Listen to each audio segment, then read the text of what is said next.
Ladies and gentlemen, hello and welcome back.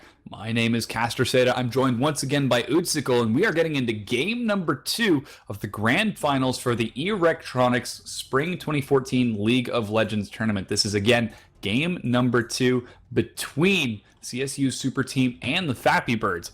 We saw game number 1 go over to the Super Team after they commandingly closed it out after the 25-minute mark. They were playing pretty passively, pretty evenly up until then, but I don't know what happened. They just grouped up as 5 and went to town and closed out the entire game from 2 turrets to the Nexus itself in 6 minutes flat. Yeah, really good first game. I was just gonna say I expect them to ban the Master Yi, and they do. Fappybirds actually bans the Master Yi and the Rise and the Syndra, so still focusing on that mid lane. I'm gonna guess that Justin Kimchi will go to the Ahri, but we'll see. And in this case, Fappybirds does get the Morgana, which I expected to be, kind of. A focus for both of these teams as they used it in 3 out of their 4 previous matches. But yeah, so we have the Blanc Nidalee Evelyn bans for the CSULB team and the Master Yi, Rise, and Syndra bans for Fappybirds. All that makes sense to me, so. Uh-oh, looks like we do have a little bit of a problem as somebody just left. And apparently we were doing a filler. Somebody wanted to lock in Ziggs, that was Queen of Clubs, on the top lane. He went to go for the Kha'Zix. I was about to say, I really like him going back towards that Kha'Zix.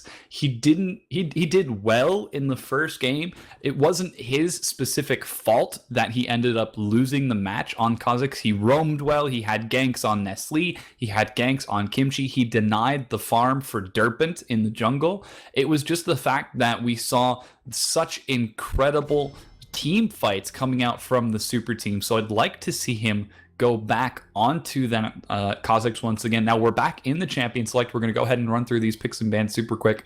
Hopefully they remember. I believe it was the Master Yi, the Rise, and the Syndra. And I don't recall the super teams bans because they went through pretty quick. But like you mentioned, that Morgana on Tekshi, I think it's more just to take it away from Fiorino. He was making some major plays in game number 1. Oh yeah, definitely. But like I was saying, Tekshi has actually played that in they had 2 supports in their first 4 games. They had a little bit of switching, but Tekshi in both of his games that he played in their first 4 in the best of 3 yesterday, he played Morgana on both of those games. So yeah, we'll have to see how he matches up to the Fiorino support Morgana. And hopefully we are going to see, yes, we do have that switched around. Liger Zeros does have the Ziggs. Queen of Clubs going to be locking in that Morgana. So we're going to see the Link taking Ziggs away from Justin Kimchi. Though that does leave Ahri on the board for Justin Kimchi. We've seen it a few times. He's very comfortable on it, likes to go for the early Deathfire Grasp to obliterate his opponents, but has also shown his flexibility on the champion. He has opened up with a Chalice of Harmony into an Athene's Unholy Grail as well, which means he's not too terribly perturbed delaying that assassination nuke potential, and he's comfortable waiting it out for the mid game before really being able to remove somebody from the map. It's not going to be as easy against a Ziggs and Morgana, but I think he should still do reasonably fine. yeah, and it looks like CSULB Super Team is going to take the Caitlyn away. Oh, nope, they switch back over to the Lucian, hovering still, so they actually might take the Caitlyn. I don't know, we'll find out here soon. Yeah. I think the Nocturne pick is pretty interesting. It's another one of those really heavy Feral Flare junglers, except that he can find his way out of the jungle pretty quickly with his ultimate. So I do like that pickup. He has played it before in this tournament. Twice actually in their first 2 games he played it in both of them, so he does have some practice on it. It is kind of, I guess, a fallback for them from the Yi. It should work rather effectively. We have seen that do some pretty crazy damage. Paranoia works just as well as Alpha Strike for bringing Derpin into melee range. He doesn't have the super fast jungle clear as Master Yi on that Nocturne. Certainly it is pretty quick. The thing that he's really going to have to rely on is using that paranoia on cooldown to keep Fappybirds pressured. If he allows them to push all of his waves, then he's going to have a really difficult time farming it out. We talked a little bit during the break about C9 Meteos, how he decided to go for pure farm on Nocturne in the jungle and then ended up split pushing to end the game. I think he's going to have to not do that this time around. He really should group up with his team, drop the paranoia for ganks as often as he can to really put pressure onto the Fappybirds. We've seen that the Fappybirds, they can put up a good fight, so he doesn't want to let that happen. Yeah. I'm guessing CSULB, they're going to try to stay around that, 29 to 30 minute game area. But I think it's really interesting. Fappybirds now, they pick up the Graves, which I really like. I think he's really strong in the current meta since 4.5. And then they also take a Shyvana, and I think that this Shyvana is actually going to go into the jungle. It could be top lane, but I see this going into the jungle. She is also really, really strong with a Feral Flare, so I'm excited to see where that goes. They're picking a Renekton on the other side, so I think they're expecting the Renekton-Shyvana matchup, but I don't see that happening. Yeah, 10 of clubs, Liger Zero is going to be taking that Shyvana in the jungle lately. We've seen a few different builds from jungle Shyvana. She works with the Wriggles Lantern into the Feral Flare. She works with the Spirit of the Elder Lizard. Hell, even works with the Spirit of the Ancient Golem. It's reminiscent of Season 2, and the changes to Shyvana in Season 3 and 4 help bring a lot of power to her. And now Tekshi actually going to be locking in Irelia for Queen of Clubs. Now that's a champion I haven't seen for a long time at high-level play. Yes and no. We've actually seen it in the last few weeks. I think in the EULCS, Wicked has been the one to bring it out a lot, but also just today in the EULCS playoffs, it was picked quite a bit on both Gambit and I think Alliance got it banned out against them multiple times. So she has been making a bit of a return, and I think it's actually the introduction of Heal in 4.5 has kind of allowed the top lane to move away from the tankier meta, which I'm really enjoying, but we'll see how these players do. I'm not sure about the Renekton versus Aurelia matchup, but I don't know. Do you have any knowledge of that matchup? It's going to be pretty entertaining. So Aurelia does true damage with her auto attacks. She's able to stun if she ever finds herself low, and then she can clear out waves with her Transcendent Blades. It is going to be on a shorter cooldown than Nestle rocking that Ravenous Hydra if he wants to go for the wave clear, though it should be pretty entertaining to see how effective it is. Irelia, she was one of the original top lane fighters, one of the people who can go toe-to-toe with just about anybody. In Season 2, she took some pretty serious nerfs to her true damage and her lifesteal, and unfortunately, that put her a little bit on the back foot, and she fell out of flavor. We saw Kennen come in, we saw a few other fighters like Jace become popularized, and now we are currently in the tank meta, and she's starting to make a comeback, like you said, thanks to the heal. Interestingly enough, Queen of Clubs going to be taking Teleport against a Renekton, someone who has an on-command stun. Yeah, I'm really looking forward to that top matchup. I do expect a lot of tower dives out of that Renekton and Nocturne combo as well. That ultimate from Nocturne out of the jungle, as well as Renekton, using his ultimate to get big and make those dives early.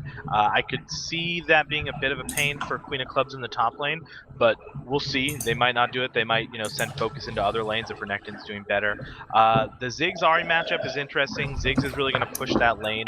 Ahri can't push back as easily in the first few levels, but once she gets a few levels, she should be able to push back that lane, and I expect a lot of roaming out of both of them. Ahri and Ziggs are very strong roaming. The bot lane, I do love the Karma pickup from CSULB Super Team. I think she's really awesome, a lot of poke and a lot of kill potential as well with that Q, especially with Lucian on the backside of it. And she has, I believe, like we mentioned, the kind of pocket talisman. She has her own speed up in her kit, which I really like. The Morgana, though, again, super on point. If you hit a Dark Binding and then Graves, comes in and hits a buckshot, you've got a lot of great poke that way early, a lot of damage. So I'm excited for the second match. I can't wait to get in. We still got another minute here, but I'm looking forward to it. Is there a certain matchup that you kind of see that you're excited about? I really want to see how that Irelia does in the top lane against Renekton. Renekton has typically been one of the stronger top laners because of his sustain, his ability to stun, and clear waves so quickly. Though Irelia, I don't know off the top of my head who can win that matchup. If Nestle can play that Renekton to the best of his ability, use those cooldowns super aggressively, then he should be able to bully out Irelia. But if Irelia uses her short cooldowns as well, just as effectively, she can also clear waves with her dash. I forget the name. It's going to be the Blade Surge. Then she can also keep up in farm. And again, it's going to come down to skill in that top lane. We've seen Queen of Clubs and Nestle previously on AP, I guess, harassers. This time, getting to see them on fighter bruisers is a little bit of a different pace, but it should make for just as an exciting match. Yeah, it should. So, so right now we are still loading into the game, but for your blue side, we have the CSULB super team.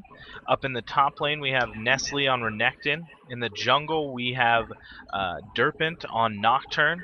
We've got Justin Kimchi in the mid lane on Ari. Songs on Lucian in the bot lane. And Please No Fiorino supporting him on Karma.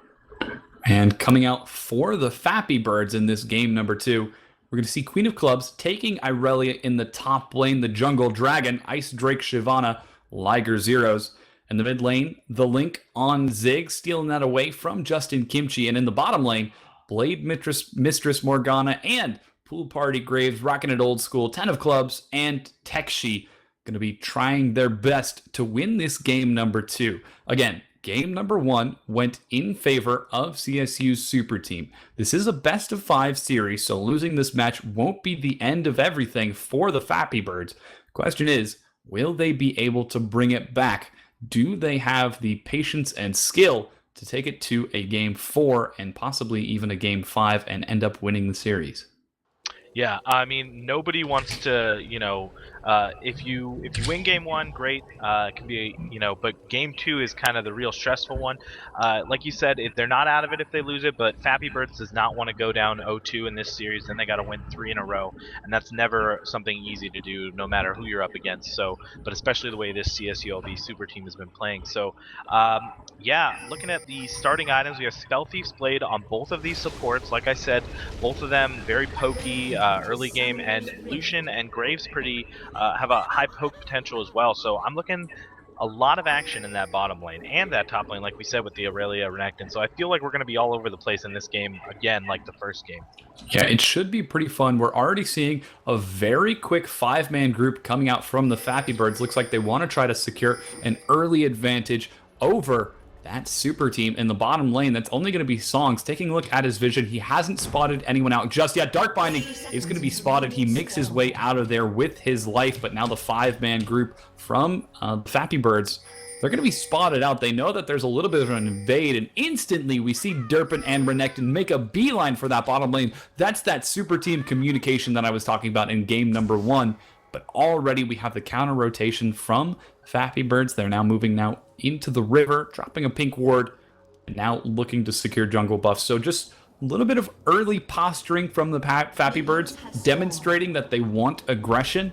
It looks like it's going to be countered out by a jungle steal from Derpent. Yeah, and you know what? With these early ward changes and the trinket changes, Fappybirds actually has no idea that this is going on. So if Nocturne can secure this, it's possible that he could end up with 3 buffs, both his red, the enemy red, and his own blue. But as I say that, Fappybirds is moving into the lower side jungle of CSULB again.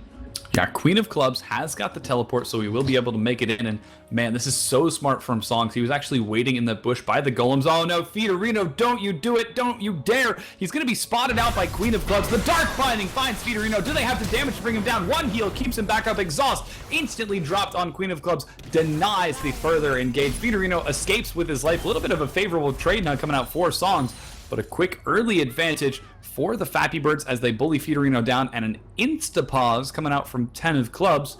I'm a bit unsure why that's the case. Perhaps someone disconnected? Looks like, no, it looks like in Twitch chat.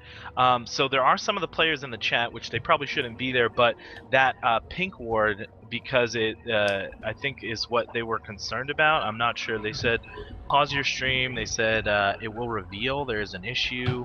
I'm not 100% sure, but I thought that might be what they were talking about. I feel like the players shouldn't be watching the stream, just saying, but Yeah.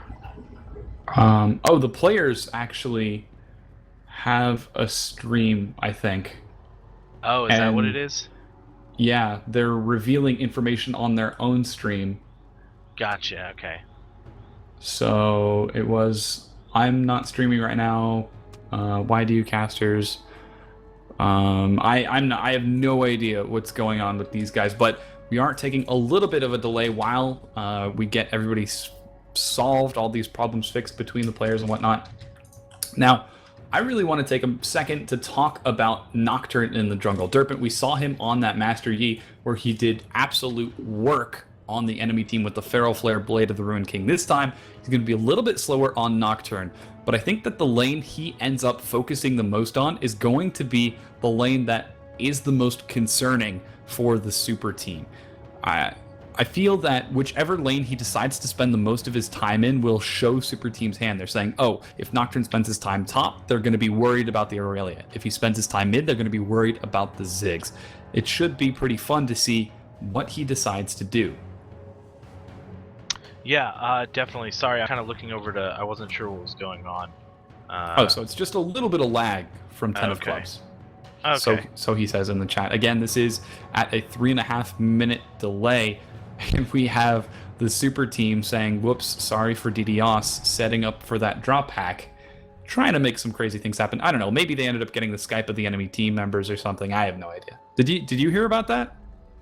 I did not. I did not hear about that. I'm just seeing what's kind of in the chat, both in game and over here. And yeah, basically there was a thing where if your Skype user ID was revealed, it was tied to your individual IP address. So it was possible for anybody with your Skype username to DDoS your personal IP. And that's really, really unfortunate. There's no way to deal with that unless you get your IP changed or you contact Skype and get them to change your individual user information. But that's really, really complicated, and there was a big hubbub about it a while ago. Okay. Did you get a message about that being the issue, or? No, I'm just talking Okay, to pass just the time. talking. All right, gotcha. Yeah. All right, fair enough. Yeah, I do remember that a little while back on Reddit, and I think there was a thread about how you can go about making it so people can't find that information on Yeah. your Skype, because a lot of the pro players, especially in the challenger scene and things like that, a lot of games were getting screwed over by these DDoS. DDoS. So, and I know even recently Riots had to deal with DDoS attacks on their servers. So, lots going on. Yeah, VPNs is what some people are saying in the chat. So. Yeah, I believe this is just an issue of lag, not an issue of anything else. I think they wanted to pause the stream, however, so that because of this lag issue, nothing would be revealed while we were sitting on pause and people were on the map. I think that might have been it, but I'm not sure. So either way, we have the game not being shown on stream right now, just while we deal with this lag issue. Hopefully it'll be resumed soon, but not sure. You never know.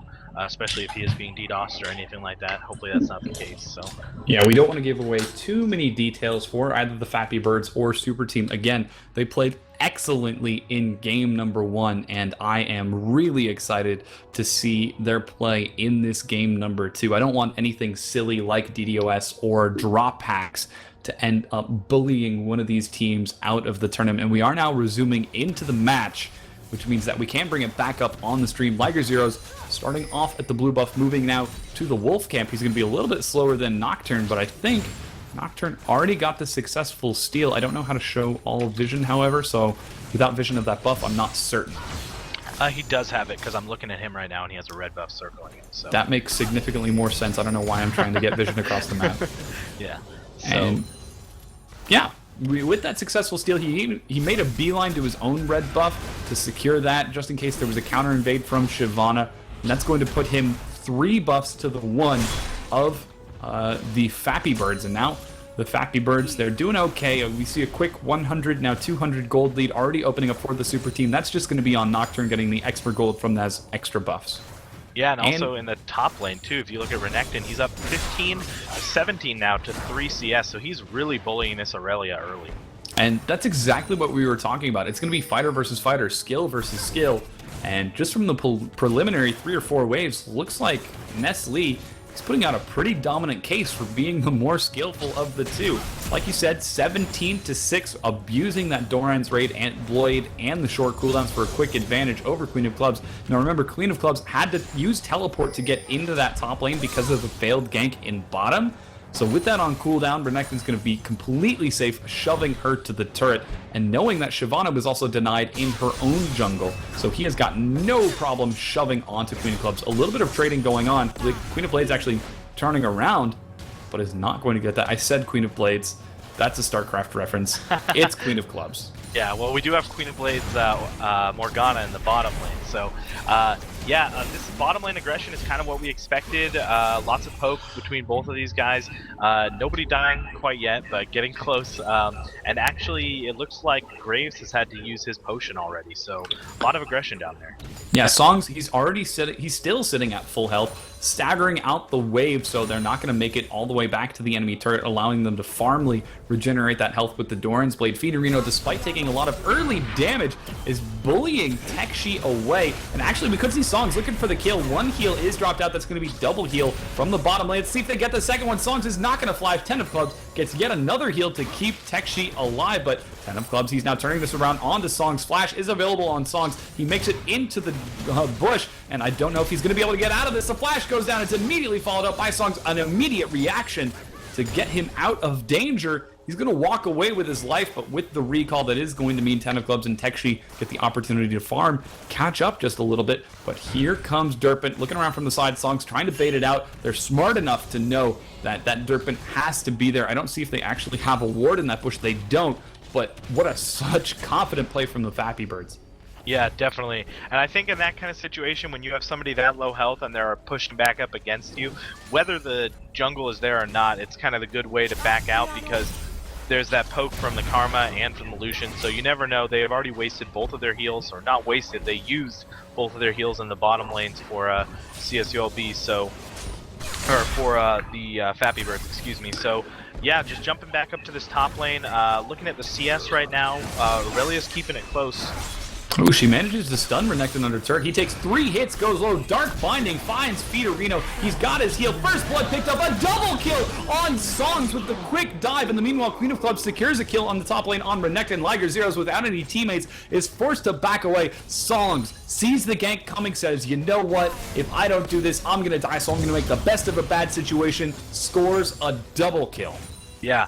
What a baller move. Just, okay, here comes the gank. I guess they won't be expecting me to dive into them and kill both of them. So he gets the double kill, gets first blood and double kill. Aurelia gets the trade up top, wins the trade up top, but still, that Lucian is getting big, and he's getting big early. He's already ahead in CS, and now he's got the double kill on top of it. He's backing right now, just bought himself a BT sword and some boots, so he's going to come back to lane with quite the advantage. Alright, Big Friend Sword is going to help him out quite a bit. Kimchi continuing to trade out with Link, who's just laughing, spamming emote laugh. No worry whatsoever from Link in that mid lane. He is ahead about 6 farm. We haven't seen a recall go down quite yet from either of those two mid laners 7 minutes in, but they're doing a good job. In the meanwhile, Derpent, again with the counter invade, he is shutting down Liger Zero so hard, even steals away the tiny race with that really quick Dustbringer. Justin Kimchi looking for Liger Zeros is going to miss the charm, but might have the damage with the Spirit Rough. Ignite takes down, immediately flashes it over the wall. It's a really crazy play from Kimchi, and meanwhile, Songs forced to back away from Tekshi and 10 of Clubs. Seeing that they are now split, he tries to re-engage, but not going to be able to secure anything without that lifesteal. And already, we're seeing the Vamp Scepter come in handy for 10 of Clubs. We'll have to see if it does provide enough lifesteal to keep up with the damage coming out from Songs. Yeah, so looking across the board right now, this Nocturne is 6, so expect a gank out of him at some point. They do actually know where he is thanks to that pink ward in the river, and Ziggs is going to come up here, I think, drop a little bit of poke on him. Maybe not, he's just going to walk away, but they know that he's in the area. He does have it warded. He's looking for the steal, but he's also wasting a lot of time sitting there, especially if he's going for a Feral Flare build. You're not going to get those stacks built up any quicker if you're just sitting in a bush where the enemy team knows you are. So Yeah, and that is some really great play from Tekshi, opening up with an early sweeper. He sees that Nocturne has been in that bush for such a long time. He knows that he has to be waiting for the blue steel, says, oh, there's not a ward in this bush, there's not a ward in that bush, therefore it has to be on the blue buff itself. Scans it, secures himself a free ward, and forces Nocturne to go for the counter invade. Now Nocturne, putting so much pressure on that blue buff, has forced a reaction from Liger Zero's The Link, both 10 of clubs and Tekshi. That's 4 people responding. That's allowed Ari to shove up in that mid lane. That's allowed Songs to shove up in that bottom lane. And with so many people all collapsing onto the blue buff, that's actually allowed Durpin to go for the red steal. He is just completely uncontent with his own buffs. He wants to take everything that he possibly can away from that dragon. Now going for a gank in the top lane. He's looking for Queen of Clubs. He drops the Paranoia. She's going to get stunned down. Ignite ticking away. Blade surges into the wrong direction. She's going to be going under the turret this way. This could certainly be her death. She jukes around. She could very well get out of this without the flash. Queen of Clubs making plays, getting out with her life. Wow, the plays, that was amazing. She got the kill too, so the Q reset after that first Q back into the minions, it reset and she was able to jump even further away. I think if she had only had the one, if that minion had not died, it's possible that they still would have caught her, but wow, what an escape. Oh man, Songs, he's looking for the kill on Tekshi. He's not going to find it. The culling comes out, but heal keeps him back up. Vamp Scepter keeping 10 of clubs at relatively high health. Fiorino trading just a bit. Collateral damage comes out, is not going to be doing too much. Heal baited out once again. Songs is low. He's got to be careful there. He's in the bush taking damage from the minions. He falls. A double kill on Tekshi. That's not going to be on 10 of clubs, but it doesn't matter as it balances out the early double kill on Songs and Fiorino. Yeah, you definitely would prefer that to be on your AD carry, but at the same time, that was so close, you just have to be blessed that neither of you died and both of them did. So, more aggression up top here. That's just Nestle trading with Irelia. Seeing that Slice and Dice and Call of the Meek on cooldown, Queen of Clubs has got no problem dashing back in. Now, interestingly enough, we do see the Dragon attempt coming down. Durpin going for the steal. He's brought low. Mega Inferno Bomb comes out. An instant flash gets him out with his life. Now Kimchi bullying down onto Liger Zeros. He finds it. Without that smite, I don't know that they want to be able to contest this Dragon. There is no Paranoia available from Durpin. Kimchi, he's going to town looking for Tekshi. Going to dodge all of these skill shots. Drops the Ignite as well. He's jumping now onto 10 of Clubs. Has he got the flash? He gets one. Is he going to go for two? No. 10 of Clubs and Link secure that one. But here comes Fiorino and Songs. Flash burned by 10 of Clubs, followed up by Songs. They're looking for it. They're not going to find it. The Dragon attempt dissuaded single-handedly by Justin Kimchi, securing a double kill. Yeah, Fappybirds just stayed there too long. They almost got the kill on that Nocturne. They actually got the flash out of him, but they should have just turned around at that point. Shyvana too low, ends up getting killed, and then actually it looked to me as if Morgana died to Dragon, but the kill went to Ari because she had done the last bit of damage before that. So that explains it. Yeah, so interesting interaction down there. They should have backed off the Dragon the first time once it went back into the pit and started to regen a bit, but I've been there. I understand wanting to commit to it and get it, but not too bad. We're actually dead even right now. 4 kills to 4 kills, 15.7k to 15.7k. So we're really close right now. I'm excited for this mid game. We're gonna see how this unfolds. Let's see. Let's take a look at the CS. 83 to 84 in the top lane, so really close. Considering all the attention we were giving that matchup. Back in the jungle, both of these guys have their wriggles complete, and they're in the 50 CS range. Although Nocturne is a little bit ahead. So right now, Durpin, he just picked up his Wriggles Lantern, but he's already at 20 large camps. On the other hand, Liger Zeros, he's only at 14. That's due to Nocturne's super early pressure. He's been invading, he's been stealing buffs away anytime he gets the chance. I could actually list the 3. The very first red steal, the second red steal, and the Wraith camp that he took away. If that were all on Liger Zeros, that would be dead even 17 to 17. But with that advantage, Durpin going to be finishing his Feral Flare that much sooner. And with Paranoia off of cooldown and him rushing through the jungle, he could very well look to just end that item as quickly as possible and start going for some crazy ganks. But he's now rotating down onto the bottom. There is a ward in the tri-bush. He's Ping going to spot it out, so he's not going to go through it. Another ward in the river, however. So he should be relatively unmolested if he decides to go for the Paranoia gank. We'll have to see what he decides to go with, as the turret is actually being shoved out by Songs. Yeah, definitely. Looks like he's actually, is he starting up the dragon on his own down there? Yes, he is starting up the dragon. That is something you can do, especially with Wriggles, and you know, with his Q, he gains a little bit of bonus armor, but here comes Morgana. Oh, Paranoia goes down. He's forced to jump into the enemy team. Soul Shackles locks him down. Liger goes to secure the kill, but here comes Justin Kimchi once again, going to make plays the second time in a row. Teleport coming in from Queen of Clubs. Renekton not going to be able to join the fight in time. Songs getting engaged with Fall by 10 of Clubs. He gets removed from the map. That's 2 kills now for the Fappybirds. They're going to look to secure this dragon as they're sitting comfortably at a 1,300 gold advantage. Kimchi looking for plays. He's not going to find them, however, as Queen of Clubs bullies him out of that Liger Zeros. Forced to back out of the pit. They're taking so much damage from this dragon. Tekshi is actually forced to back away. Queen of Clubs is bullying now onto Fiorino. He's not going to be able to get the kill unless he dives the turret. He just might. He does get the kill. And the dragon goes over to the Fappybirds as well, getting them a 2,000 gold lead over the super team. Yeah, not gonna lie, I was very worried. Looks like Renekton gonna do what you know, is expected of him without a teleport to come in and help his team here. He's gonna push up that top lane. He's gonna end up trading a tower for it. Although his bot lane is pushing this, they're not gonna get another tower bottom, which is smart. They're backing here. You know, I was really worried for a moment there. Fappybirds looked like they were gonna do something similar to what they had done at the Dragon before. All of them were really low, and that Ahri and Karma poke looked like it could have actually finished a number of them off. But thankfully, they secure the dragon. Aurelia secures another kill bottom, and you know, dragon and I believe 2 kills there for the tower up top, so they definitely come out on top in that trade. Absolutely. It's now 15 minutes into the game. 3 kills in favor of the Fappybirds. They also secured the first dragon of the game, and they are feeling pretty comfortable right now. We see some major item pickups. Needlessly Large Rod picked up on that Link. He's going for the exact same build as Justin Kimchi in the last game, just switched around, going for the Chalice first, then the Needlessly Large Rod. So not going to be completing the Athens first, wants to try to obliterate that Ahri with his enormous Mega Inferno Bomb. And on the other hand, we're seeing Justin Kimchi again go for the early Abyssal Scepter. Now, I've seen him do this a few times. It works out really well at bringing down the enemy's MR, and the early Chalice of Harmony is going to be the only MR on the Fappybirds team. So Justin Kimchi, we've seen he likes to look for plays, and that early Abyssal is going to help him make them.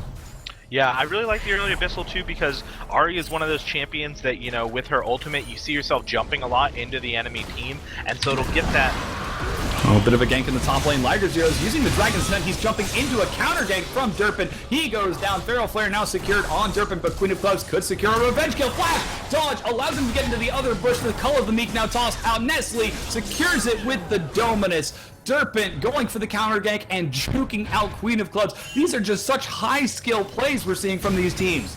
Yeah, definitely. You know what? Queen of Clubs is just a little bit behind her jungler there, and really, you know, completely can turn around that 2v1. What should have been a 2v2 actually ends up as a, you know, 2 separate 1v2s, which is unfortunate.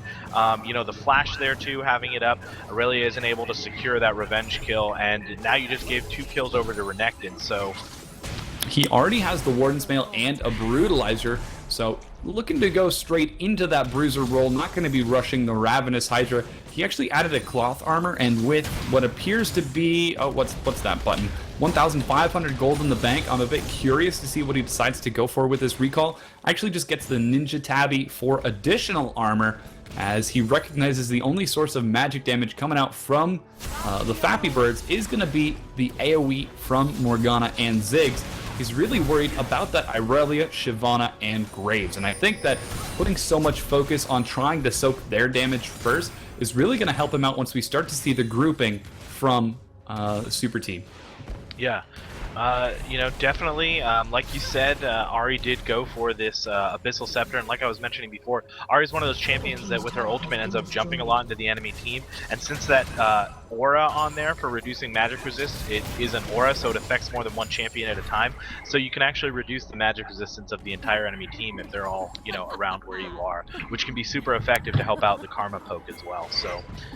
We are seeing a little bit of BM from Tekshi just laughing under that turret, while Fiorino and Songs continue to bully it out. Now, the early Bloodthirster from Songs allowed him to bully 10 of Clubs and Tekshi away, securing a second turret. for the super team. They're still down a kill, but they're actually ahead in gold, despite that team fight going heavily in favor of the Fappybirds and the fact that they secured the dragon afterwards. Super team, they're just taking their time, securing their objectives. They know they don't have to race their way to the enemy nexus. They can secure it step by step and just continue to pressure onto the Fappybirds. And Fappybirds, they're responding well from time to time. They're finding themselves in some good spots when they get into team fights, but it looks like the super team, they're not looking for team fights this time around. They're taking their time, farming out the objectives that are going to help them get back into it. And this could very well be a repeat of game number 2 from their series against Farmers Fighting, where they don't drop a single turret. Derpent looking for a gank on 10 of clubs, misses the Duskbringer. Calling coming out from Songs, he's trying to bait it out. 10 of clubs with the fake juke. It might kill himself. Songs flashes to secure that kill. Yeah, tried to use the heal there, but at that point it was just too late. Lucian had the damage to... Oh, and Justin Kimchi looking for another gank. Liger Zeros takes a lot of damage. Tech Sheet soaks just a bit of it as well as the Black Sheet is dropped onto Liger Zeros. Without an AD carry, this could be looking pretty bad, but Renekton split pushing in the top lane makes it an even 4v4. Justin Kimchi, he's looking for the flank. Question is, will he be able to find it? We actually have a quick pause coming out from 10 of clubs. I think he might be lagging out a little bit once again, saying something froze in chat, but this is a really tense position as we're seeing everybody group up around that bottom tier 2 turret. Definitely. Looks like we're getting ready to go again here, so this is going to be a very short pause, I think. Yeah, good. Yeah. Go. Game unpaused. We're ready to go back, so hopefully the stream will jump back up with us, and we'll get back into this action. Oh man, Justin securing an easy kill on Liger Zeros with that first tick of the Spirit Rush. Now Queen of Clubs on the recall, baits Songs into melee range, but this could be Kimchi securing a second one. Soul Shackles finds the slow on Kimchi. He flashes to escape from this Feederino. Is he going to get the tether? It doesn't matter, as the rest of the Fappybirds are forced to back away. Renekton continuing to split push in that top lane. Now this is a pretty solid situation for the super team. They don't have to take this turret. It's helpful if they do, but with Renekton split pushing, they're going to be in a solid position either way. Mega Inferno Bomb secures one. Songs going down to the Link. In the meanwhile, Derpin looking like he's going to fall as well. That is not what the super team want. They should have just stalled that out, and giving that gold over to the Fappybirds is also going to allow them to secure their own first turret of the game by shoving that bottom lane. Yeah, not what the super team was looking for, but they still get a top tower out of it. I still don't know if anybody can actually take on that Renekton at the moment, because he is getting tankier. He's backing right now. Expect him to finish off that Randuin's. He's been doing a lot of really good split pushing. You can see here still, like, you know, we mentioned the other day when we were doing some of the best of ones, is that it's really about this kind of objective control, and the super team has 4 towers to the enemy's 0 towers. Now Fappybirds did just get their second dragon, so they have both dragons so far in the game. But again, these towers are what is really gonna allow the teams to kind of rotate and make plays in the mid game, and with 4 towers down for CSULB super team, I'm expecting them to continue this rotation heavy play, continue pushing, continue the split pushing up top, and I feel like they could care less that they're losing these dragons. Yeah, they're not too terrified for it. They're just really taking their time, and despite the fact that that dragon went down, they still haven't dropped a single turret. It's now 21 minutes into the game, a quick 600 gold in favor of the super team. As you mentioned, they are showing complete and total objective control. They're not winning team fights, but they don't have to. They're not controlling the dragon, but they don't have to. It's not kills, it's not dragons that win game. It's going to be turrets, inhibitors, and nexus. And right now, Super Team are showing that they have that list memorized, starting with the turrets.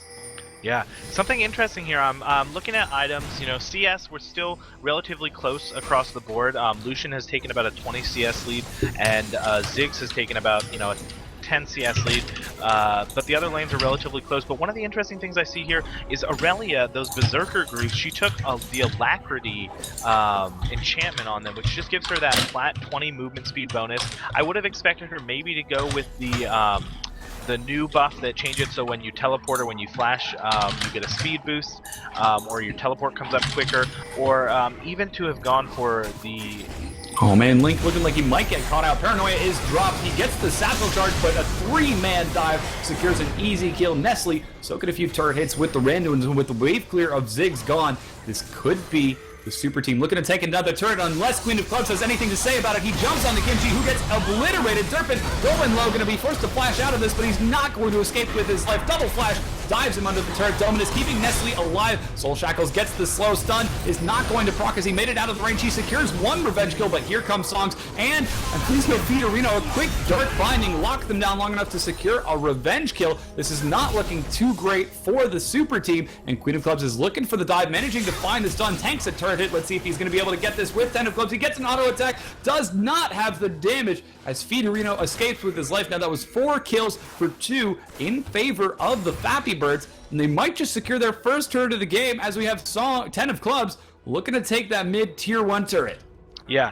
Now, realistically, right there, what I would have liked to have seen out of that is, Shyvana getting out obviously would have been nice, but even after that, you got 4 kills. All you had left was the support. I feel like if the 3 of them had pushed down that middle tower quickly, they could have even secured a second mid tower for themselves if they had pushed immediately, but all 3 of them trying to rotate turret aggro on that inner middle tower and secure the final kill was a little bit greedy, but they all got out safely. Hopefully they can go back by using some of that money they got from the tower and the kills and kind of turn around and look to get more objectives, because again, that's only their first tower and they're really going to need to secure more. They are ahead by 2k gold at the moment, but I feel like the current tower situation is going to allow for CSULB Super Team to continue to make the plays like they just did in mid lane with that dive on Link.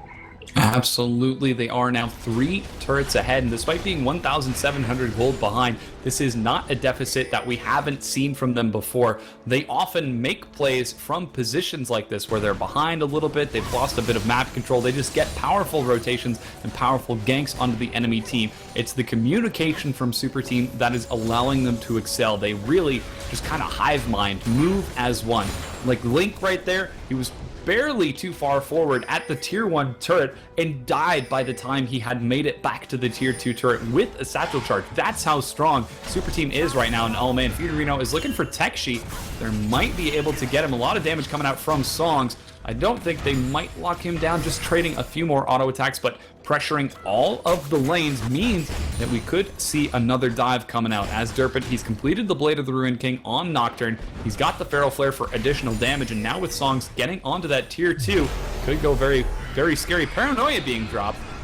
I think more just for a threat than anything else, as Songs pressures up with the rest of Super Team. This is the exact same rotation we saw in game number 1, but Mega Inferno Bomb going to deny the minion wave. Derpent, he's taking turret aggro, gonna have to back out of this. He's so low. Frostbeam Claim finds Songs. He is in the wrong end of the team fight, gets just removed from the map. Nestle goes down as well. Fiorino forced to back out of this. Only Kimchi and Fiorino surviving, but Fiorino certainly going to go down to the combined efforts from the enemy team. Just kidding, Kimchi secures 1. He's now 1v3 without Spirit Rush, has got the Flash Ignite. Is he going to be able to make it out of this? Gets a quick Spirit Fire, turning around onto 10 of Clubs. Dark Binding finds him. He goes down. Triple kill on Link. Split push Irelia secures yet another turret for the Fappybirds. Yeah, and I think they're going to get a second top turret, and they're going to get this first bottom turret as well. The wave's a little bit behind them, but I think that they can secure regardless. Here it comes. And if Ziggs and the Graves stay down there, they've easily got this tower. Now what they need to do is turn this around. That was a great fight for them. They go 5 for 1 there, and they secure 3 towers off of it. What they need to do now is back, use that gold, go up. They're up 6k gold, and Dragon is up in 25 seconds. So they need to back right now. Possibly Morgana's going to throw some wards down here. She might be a little bit late to it, but yeah, I think that was, we've been talking about this great communication between the CSULB Super Team, and I think that Nocturne just ulted a little bit early. Renekton wasn't quite there yet, but they were poised and set up for the dive on that upper inner. On the, yeah, the blue steal there by Aurelia, very cheeky. But yeah, I expected the dive there. You could see that both Ari and Nocturne were sitting off to the edge in this little area in between Wolves and that bottom tower, and Nocturne threw his ultimate and nobody went, and that was kind of the go moment, and nobody followed. So what could have been a really, really strong dive, a tower secured for them, and a push in the opposite direction, ends up a great counter push from the Fappybirds. Now we do have the Super Team about 5,000 gold behind. It's 27 minutes in. This is one of the largest deficits we've seen them from, but they're not allowing themselves to be demoralized like this. We saw them all group up to secure a quick dragon. They're now grouping up in the mid lane to possibly try a siege. I don't know if this is a siege that they can take, as we do have the Mercurial Scimitar completed, or excuse me, the Zephyr completed on Queen of Clubs, in addition to the Trinity Force, and on Graves, He's got the Bloodthirster, Phantom Dancer, and Last Whisper. At 28 minutes, he does some major damage to the enemy team. On the other hand, Songs, we were praising his play in game number 1. He's not doing so hot this time around. At 3-5-1, he's only got the Bloodthirster. Yeah, definitely. It looks like Fappybirds here might be trying to bait CSULB Super Team into checking this Baron. They might just want to turn around and start on it, to be completely honest, but I'm not sure they're going to. Looks like, and just as I say that, it looks like they are collapsing to start it, but Super Team is coming in. Oh, a Dark Binding finds Derpin. Queen of Clubs following up. Flash from Derpin is not going to be enough to escape from that Dragon Lump leaping onto him. Nestle dropping the Dominus. He doesn't have anything to help him soak this damage. A Dark Binding finds Song. Soul Shackles gets the stun. He's going to go down. Tekshi with the zone use is going to survive for a little bit longer. Nestle gets a single revenge kill, but at the cost of the rest of his team. It could very well be his death too, as Link flashes the wall, putting him on a rampage. 6, 1, and 5. This could be an inhibitor turret going down in favor of the Fappybirds. They're looking absolutely dominant. Yeah, this is most definitely an inhibitor. Unless they walk away from it, this inhibitor is theirs. Karma can't really do much, especially with an Aurelia diving on her. Forced to flash there. Yeah, wow. You know, Super Team came in there. They were baiting the Baron out. They lost vision of it, which can be stressful, but the biggest part there is Morgana hit that Q, and if you notice that ultimate off to the left, she got it on 2 people that she needed to get it on, and then she Zonia's too to keep herself alive just a little bit longer and give Renekton something to bite at while the rest of the team went to town. So they can turn around, they can secure this Baron quickly, but it looks like they're going to wait and try to bait out again a second time. Oh, this is very scary. Derpin finds the Dustbringer, but he's already being dived upon. Satchel Charge brings him back into the enemy team, and that is the person that they wanted to get from this dive. There is no smite from the Super Team. There is no way that they're going to be able to contest this Baron attempt as Songs. He's got the red buff as well. They don't know he's there, but seeing that there is nobody collapsing onto the pit, they're going to secure an inhibitor turret, and the Baron, bringing them to a quick 9,000 gold lead. This is almost the exact same thing we saw from the Super Team in game number 1, but this time it's game number 2. The Fappybirds are just going to town. Yeah, and we're staying right on that same timing as well, 29 minutes and 30 seconds right now. So both these teams, like I said as we were going into it, both of them know how to close out games, and they take those advantages and they turn them right around. We were just talking about these objectives and how Fappybirds, they weren't really getting any. All of a sudden, they turn that fight. They got 3 towers off of it. They get themselves a 6k gold lead. Then they, get that that fight around Baron that works out for them. They push. They get an inhib. They turn around, get rid of the jungler, and secure a Baron on top of that. So now they're up, like you said, almost 9k, almost 9,000 gold, and they're up by 12 kills. This is a difficult situation for the CSULB Super Team. Yeah, they've had some pretty powerful communication in the past. It's just starting to fall through a little bit now. We've seen them stagger in one by one, and it's not even that much of a split between the players. They're just not quite as unified as the Fappybirds. Now that the Fappybirds know that they've taken advantage, they've demonstrated they're comfortable moving and fighting as a team. And while this is something that we've seen from the Super Team in the past, they're not quite doing as well in this game too. So we do see another siege beginning to start up, as it looks like the Fappybirds want to take the Baron. Quick wave clear is going to deny a Queen of Clubs, going for a bit of a dive on a Nestle. Randuin's denies that as he's got a pretty big wave. We could see a potential rotation. Queen of Clubs again trading, actually forces the Dominus out of Nestle, and with that Renekton busy in the bottom lane, this could very well be the inhibitor turret sieged up. The tier 2 turret, that's not an inhibitor. Mega Inferno Bomb tossed out to 10 of Clubs is going to be able to secure that no problem. And yeah, oh man, a little bit of action as Tekshi going deep to try to secure one. Paranoia goes down onto Tekshi. He drops the zone use to keep Derpin locked out of position. Justin Kimchi caught down. Derpin caught out as well by the Dark Binding. He falls, a double kill on 10 of Clubs. And with that Shyvana there and Queen of Clubs securing a kill in the bottom lane. That is going to be another inhibitor turret falling. Certainly going to be the inhibitor afterwards, as Link and 10 of Clubs are fed enough to be able to make that thing go down very quickly. Yeah, and I could see them finishing the game out right here. They've got super minions in the base. They've got Aurelia diving in the Nexus towers. Lucian's left alone, and Aurelia's going to go on him as well. This is game right here. Oh man, Queen of Clubs actually dropping the teleport just to stall Songs out culling, looking to find the kill, but the minions are going to soak that damage for Aurelia. The Nexus is now the target. 10 of Clubs has got the damage. The Fappybirds take game number 2. And we're going to be going to a game number 3 in just a second. That was some impressive play. Yeah, it was. We had a lot of questions coming into this. The Shyvana jungle was interesting. Nocturne had a lot of invades. We weren't sure how the Aurelia or Renekton was going to go, and the bot lanes were so back and forth early. What an amazing finish to this game. And like you mentioned in the first game, this is what CSULB Super Team did. Quite the even early to early mid game, and then just had it completely turn on its head with one fight. And that's exactly what happened in this game. That potential dive down bottom that just was completely countered by the Fappybirds and turned into 3 towers and a Baron and all sorts of things. Just great play. Absolutely. And just to recap the scores a little bit, Queen of Clubs went 6-1 and 10 on Irelia. The Link ended up 6-1 and 7 on Ziggs. 10 of Clubs 8-2 and 14 on Graves. The right people ended up getting fed for the Fappybirds, and they were able to translate that into a win. Question is, will they be able to do that in game number 3? Again, this is a best of 5, and with 1-1 going to either team, we can effectively consider it a best of 1, a best of 3 at this point. Will the Super Team be able to bring it back in game number 3 against the Fappybirds? We'll have to find out. Thank you guys so much for tuning in. We'll be right back with game number 3 between the Fappybirds and Super Team in just a few minutes.